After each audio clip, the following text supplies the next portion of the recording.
You've got to be kidding me. Got to be kidding me. Sad. I don't even know if this is how this is working, but I'm live now. I have no idea why. I'm using a mobile deal because, well, nothing else seems to be working. And so, yeah. Oh, I'm on a new link now.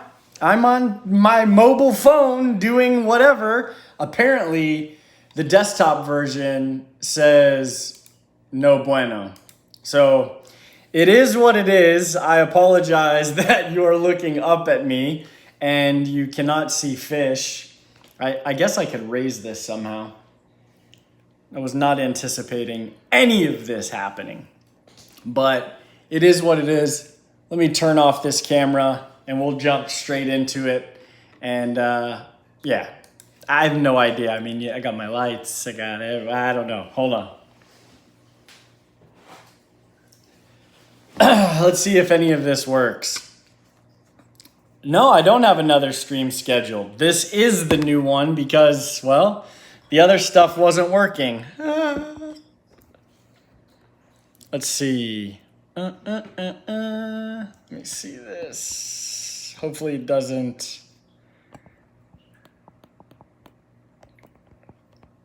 Yeah, I don't know. Let me lower my. This is as low as I'll have to lean back, do the rock away. But yeah, I don't know what happened with the. It is what it is. It's technology. It happens. But I still want to get this and discuss this. Here's the deal. I got asked, I don't know, a couple weeks ago, how much time I spent messing with my aquariums. And I said 2 hours a week. And that person was mind blown that they said they spend 2 hours just prepping themselves to do the work on their aquariums. And I don't know, I guess it's I don't even know what you want to call it. Is it procrastination? Are we just not wanting to do, our aquarium maintenance or mess with our aquariums? I don't know. I don't know what that means for anybody, but this person thought that 2 hours was, I guess, a little bit of time. For me, I'm always trying to find ways to minimize the amount of time that I spend on my aquariums. And the idea is I want to find a very, very efficient way to do things with the aquariums that I have. Now, granted, I would probably spend less time doing any of these things if I didn't have all these open top aquariums. So because we're mobile, I can show you these aquariums in the real, in the raw. You can see the animals, and that's just the way we're going to run it, right? So you get to see firsthand all of the things, and that's what we're going to do. Bang, here is the new saltwater tank. I added some rock flower nems. If you didn't see the video, this is the tank that used to be Liam's shrimp tank. And so I'm going to try to do this as slowly as possible so that you can see everything. This is the Mac Daddy. I probably do the most work on this tank because of the evaporation. And when I show you, I mean, it's wide open. I am testing this Kessel grow light, but this bad boy is wide open. It is full of life. And I enjoy it, but I don't enjoy this part. So that's why the new fish room will not have open tops. But overall, I don't do many water changes. The only time I do maintenance on the canister filters under here, which I have 3 of them, is when they start to slow down. But right now you can see they don't seem to be slowing down at all. Ninja Turtles, cleaning them up, selling them. But this is the Mamba Jamba right here. This, zero work, zero effort, just feeding. Literally just feeding. That's all I do. And you can see this little fat ham sandwich just kind of putzing around. That's Dwight looking for more food, as usual. Now I have a lot of Congo tetras, and I was hoping to get some females. I have one there. I have one in the back, and then I have one right here. But overall, get out of the... Dwight is a wreck, man. But you can see that everybody coexists very well. They're all fat. But they're fat because I've got to feed him. So if you haven't seen the video, I'll show you real quick how I do this. I have to put my finger in the tank. I got to find Dwight. But he is a potato. Come on. Hey. Come on. There we go, buddy. So I put my finger in here and I lead him. Come on. But he's quick. But I have to lead him to this right here so that he could eat. And he does really well. This is an eShop's Easy feeder, but he is a Tetradodon shideni, which is also the catfish, which I haven't seen in a while. Look at that rhizome, man. That thing's thick. Thicker than a Snickers. But yeah, there's a catfish in here. There's that fat face. All these fish in here, look at that. Oof. It's getting lush. I like the algae. It's natural and it helps with my nitrates here. But I had to crank this light up because it was flickering. But yeah, this is the tank, man. This tank's gonna get much bigger when I move, and I'm going to convert everything, kind of let the landscape look. He's ticked off that he didn't get any food. You fat-faced chicken wing. Dun, da, da, da. So once this gets bigger, I think it'll be a really cool tank, even though I enjoy it at its size right now with all the fish and all the babies that are happening from this female and that male. Look at them. Just a heifer. They just keep procreating, and you can see I've got fry everywhere. So let's step out here. Oh, look, Wendy's trying to run, but she didn't realize I turned the camera, so it doesn't matter. Let me find a filter. I thought I had one somewhere because I wanted to be able to show you the saltwater tank. Aha, here we go. Because I added some, in order to show you, I got to put this bad boy on. But this is the saltwater tank, far easier than you would think. Kapow. And I don't do much maintenance on this. I do top offs. Just got some new coral. Wendy's been wanting that utter chaos. This is my first piece of coral I ever got. But this tank, I mean, it does well. My top offs, and that's about it. Now you can see the full setup down here. It's a mess. I don't do much. I literally feed. I do my thing. I make sure all the coral look good. And I've got gets a little cloudy here, of course, with some algae, and I scrub it. But I usually check my water parameters based on a couple of pieces of coral, making sure that they're good. And then I'll test the salinity and things like that. But overall, this is all it is topping off, which This should be the only tank that I do all of that top off stuff to. And then this tank I'm about to show you gets zero love. Kapow! This is just a shrimp tank full of shrimp, but I mean, you can see the water's even low because of the evaporation. And for people that don't know, it's 62% in this house. 62. And it's because I'll run this thing quite often, Mando's bone, just to get it going, but it's full yet again. And this is what causes all of the time. I mean, man, I got shrimp everywhere in this bad boy. I need to clean it up so you can see more of the shrimpish shrimps.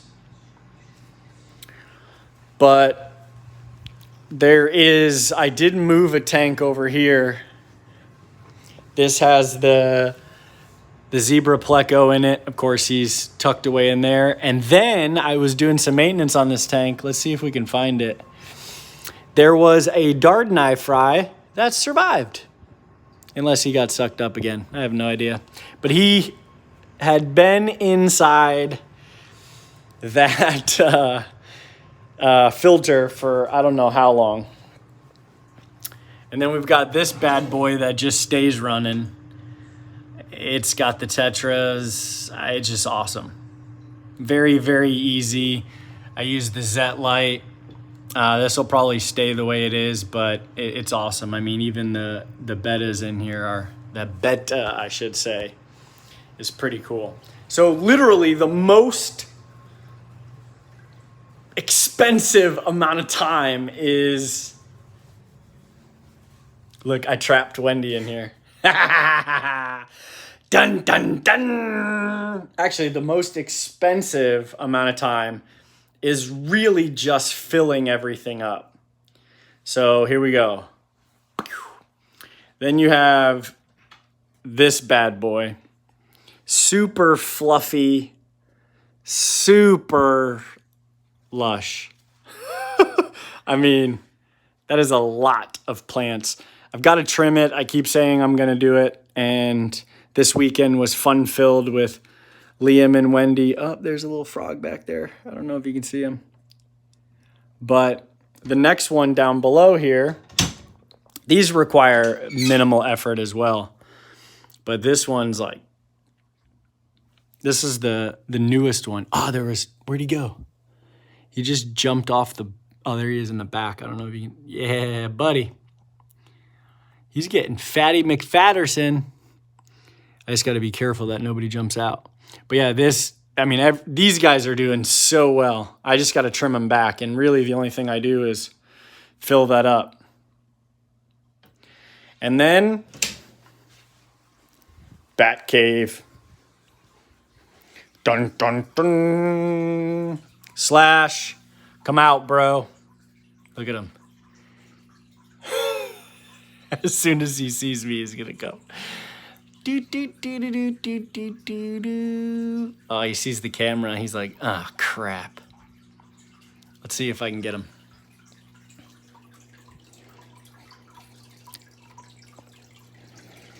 And this is Slashy McSlasherson. He is an amazing turtle. I don't know if I can focus in on him. There we go. He is funny.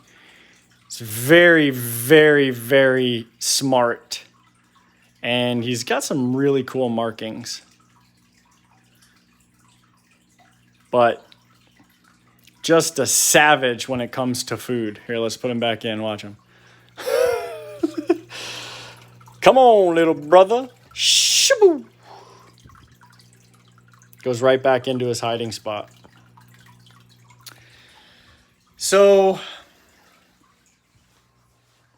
that's really, I think that's all the tanks.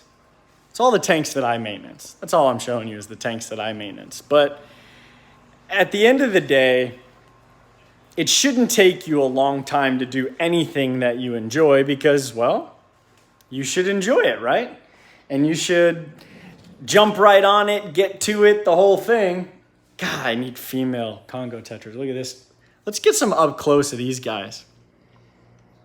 That's from Cunningham Cichlids. Oh, look at these Tropheus getting bigger. Woo! Dart and I always being jerks.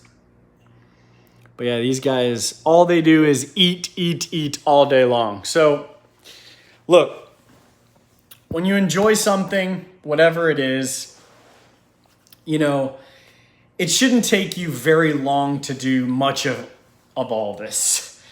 In hindsight, these open top aquariums are absolutely beautiful. They truly are.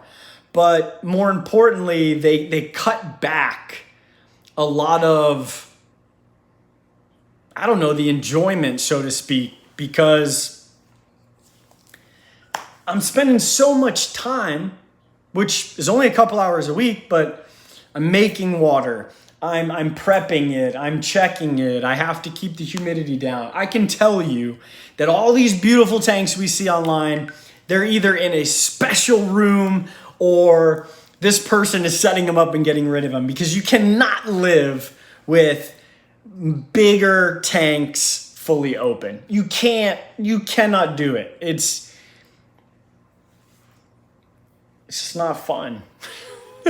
So the idea is, don't waste a lot of time on your aquariums.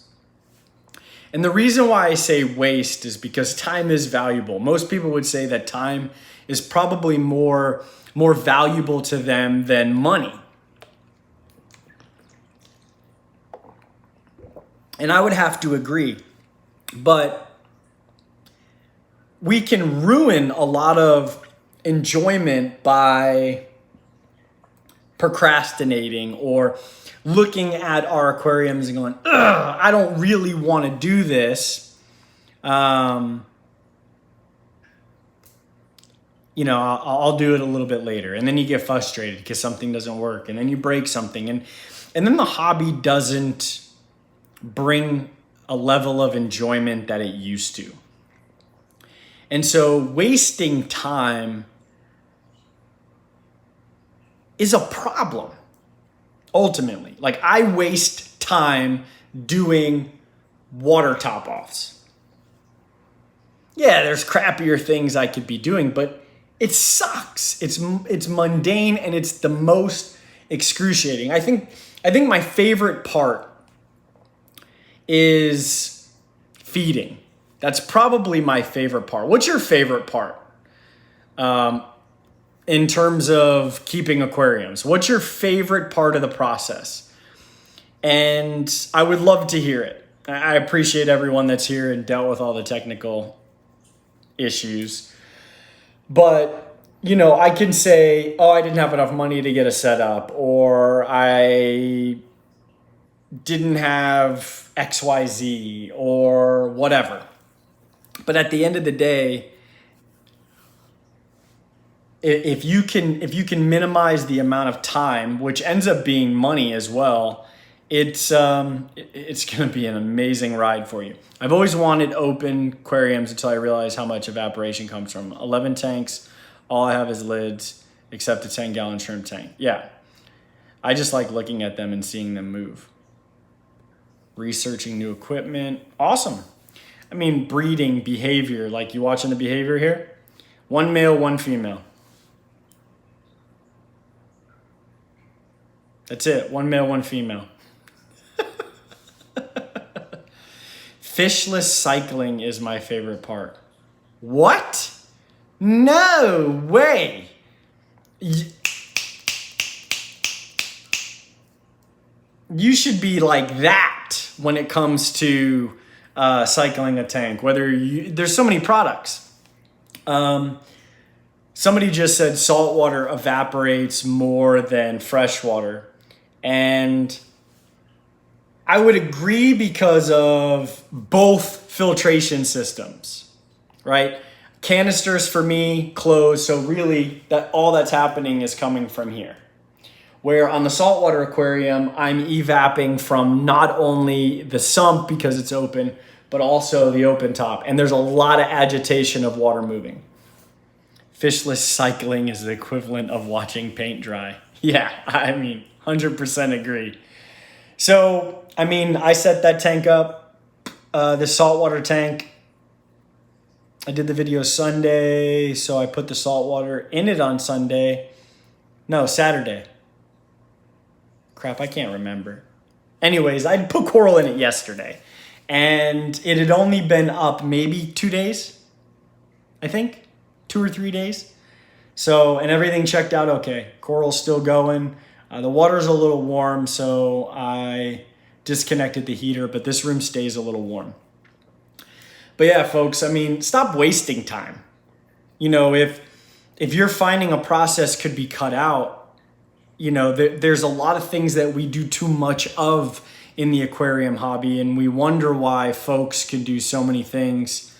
I'm fishless cycling and my nitrite still showed up. It was good times. You know, you could take a process that you normally do, like, for instance, water changes for me. I found a way to expedite it with a simple product. You know, people say, well, I don't have the money, but you're spending 4 hours doing water changes on, you know, 5 or 6 tanks. You spend $100 and now those water changes are cut in half, if not even faster. So that's, to me, it's finding more efficient ways to do the things that really pull us away from what we enjoy about the aquariums.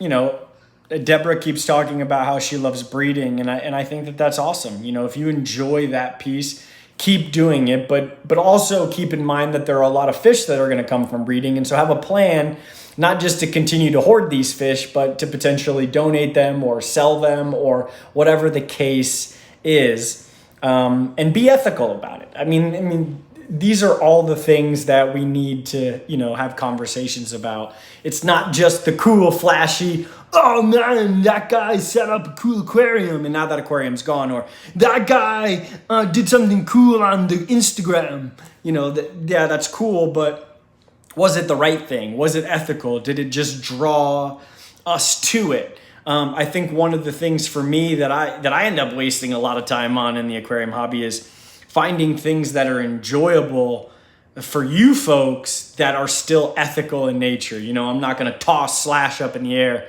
and catch him. So there's a lot of things that go into keeping aquariums and how you keep aquariums. You know, for me, I have cichlids, I have tetras, I have a puffer, I have catfish, all in that Congo tank. You know, we'll go back over to that Congo tank. But when you look at it, there is so much diversity inside this aquarium. So much diversity. Man, these Congo tetras are just big. Just fast. Big, fast. And, you know, this tank I do the least amount of work to, only because I really created an environment, like an ecosystem in a sense. Got an Anubias floating there. But from all the different age brackets to, look at this guy. It's just crazy. Yeah, no fish cannon. So at the end of the day, just don't waste time on anything that you enjoy, because the more you waste time, the crappier things become. Find your sweet spot in keeping aquariums, and remember, less is more. It truly is. 90% view, 10% touch. And if you've got a process that is mundane for you, and maybe there's potential for you to, you know, expedite that process, then do it. Expedite it. But before we end, I'm going to show you this madman of a dog, Mando. And then I'm going to go eat some dinner. So let's check this out.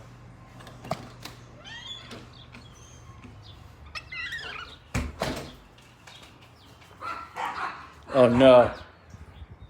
I thought there was a bird. Look at I thought there was a bird over here. So watch, he loves this football behind him. He doesn't know that I'm going to go after it.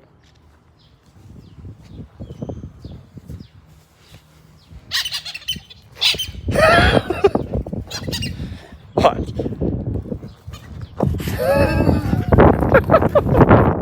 Hey!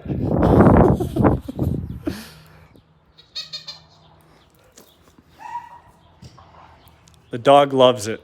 I can't wait till we have more space. And he just makes every other dog go crazy. So thank you so much for watching. Do me a favor, check out some videos. I just set up. Look, she's right there. She's right there. Ah! Oh, where's she going? Where's she going? Balance is the key to life. I will be in Orlando next week. So if you live in Florida, I'll see you around. I'll be at Reefapalooza. The dog's going crazy. I'm ready to have some chicken wang, chicken wang, chicken wang, chicken wang. Watch some videos. Be greatly appreciated. You know what's next. Holla!